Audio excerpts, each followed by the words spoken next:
2022-23 का विधानसभा चुनाव और नई सरकार के गठन होने तक सरकारी कामकाज में किसी प्रकार का कोई व्यवधान न हो और सभी कार्य हमारे चलते रहें, इस दृष्टि से लगभग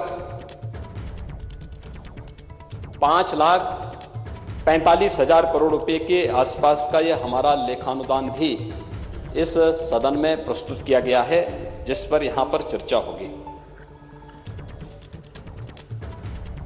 ये चीजें बताती हैं कि दुनिया के अंदर आज भी आप देखेंगे बहुत सारे देश हैं जो कोरोना से बुरी तरह प्रभावित हैं। अमेरिका के अंदर, रूस के अंदर, चीन फिर से लॉकडाउन की तरफ चला गया है। यूरोप के कई देश प्रभावित हो रहे हैं, कोरोना के मामले तेजी से बढ़ रहे हैं।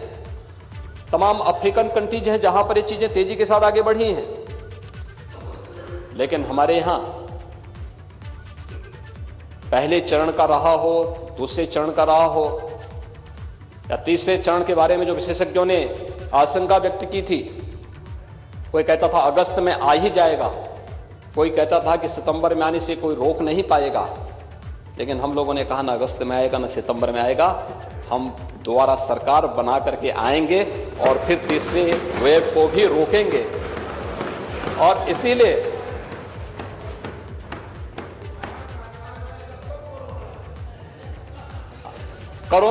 कोरोना आएगा नहीं, कोरोना को रोकेंगे, थर्ड वेव को भी रोकेंगे। लेकिन हां, यह तय है कि आप में से बहुत सारे लोग वापस नहीं आने वाले हैं।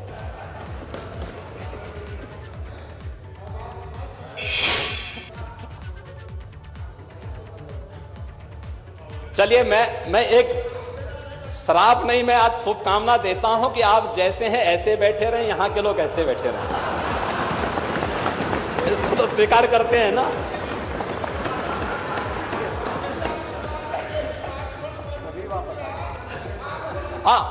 हम यही तो कह रहे हैं कि सभी लोग वापस आ जाए, आप वहीं बैठे रहें, ये लोग यहां बैठे रहें।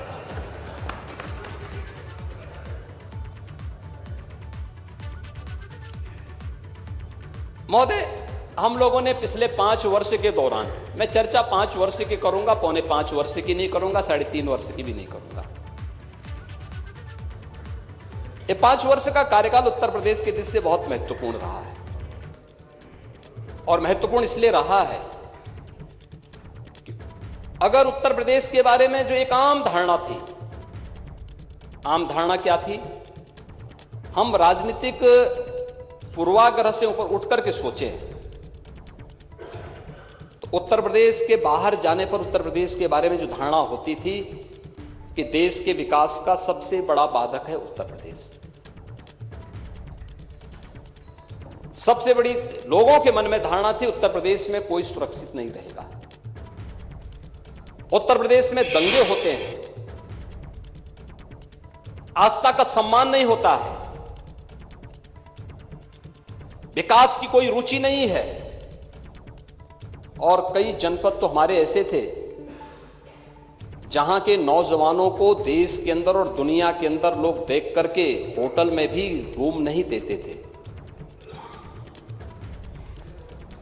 कई जनपद ऐसे थे जहां पर माफिया इतनी तेजी के साथ हावी थे कि वहां पर लोगों को, व्यापारियों को पलायन करने के लिए मजबूर होना पड़ा था।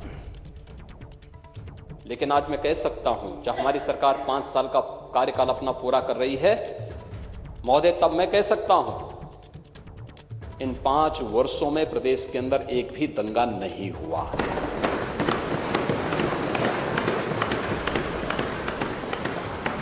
तब मैं कह सकता हूं उत्तर प्रदेश के बारे में देश और दुनिया की धारणा बदली है।